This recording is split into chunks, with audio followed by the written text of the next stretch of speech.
தயனுடுமால் அறியாத நெறியானே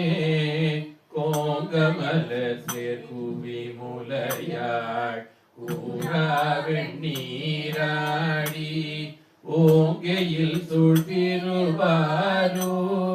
உடையானே அடியே நின் பூங்கடல்கள் அவையல்லாதெவையாதும்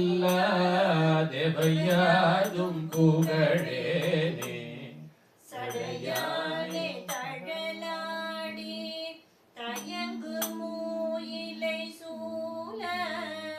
படையானே பரஞ்சோதி பசுபதி மழவெள்ளை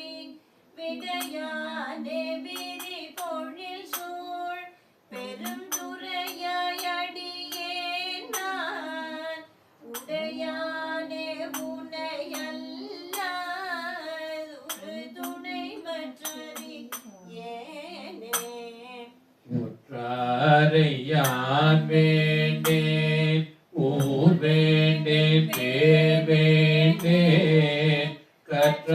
கற்றாரையான் வேண்டேன் கற்பனவும் இனியமையும் குற்றால தமந்துரையும் கூத்தாவுன் கூரை கழக்கே கற்றாவின் மனம் போல கதிந்துருக வேண்டும்.